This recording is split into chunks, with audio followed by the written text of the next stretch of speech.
పట్టుబడని mafia, స్పందించని అధికారులు, ఇబ్బందుల పాలవుతున్న సామాన్య ప్రజలు. ఇసుక మాఫియాల గులాం. వెంకటాపురం చర్ల రహదారి బందీతో భయం భయం. ములుగు జిల్లా నివాస్ న్యూస్. ములుగు జిల్లా వెంకటాపురం మండలంలోని వెంకటాపురం చర్ల ప్రధాన రహదారి ఇప్పుడు ప్రజలకు మార్గం కాకుండా ఇసుక మాఫియాల గజదంతాగా మారింది. ప్రభుత్వం అనుమతించిన పరిమితులు వదిలి లాభాల కోసం దళారులు యథేచ్ఛగా లారీలను నిలిపివేస్తున్నారు.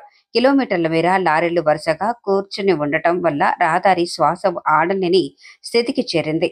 జీవనాధారాలుగా ఉన్న రహదారులు ఇప్పుడు ప్రాణాల దోపిడీకి వేదికలుగా మారుతున్నాయి.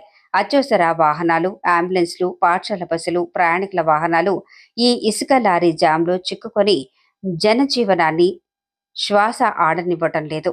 స్థానికుల బాధల్లో ఆవేదన, ఆగ్రహం కలిపిన వినిపిస్తోంది. ఎన్నిసార్లు అధికారులకు ఫిర్యాదు చేసినా ఎవరూ పట్టించుకోవటం లేదు.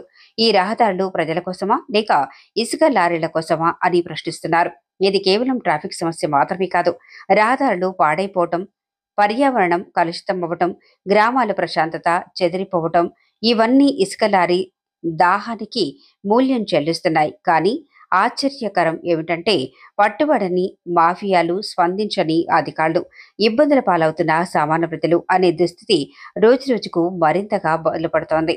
ప్రభుత్వం ఇచ్చే నినాదాలు, కఠిన చట్టాలు కాగితాలకే పరిమితమైపోతే ప్రజలకు రక్షణ ఎక్కడ? ప్రజల ప్రాణాలు, పర్యావరణం, ప్రయాణాలు ఇవన్నీ ఇసుక లాభాల కంటే తక్కువ లేక లారీల దళారులే ఎక్కువ అనే ప్రశ్న సమాజం ముందు మరింత ఘోరంగా నిలుస్తోంది.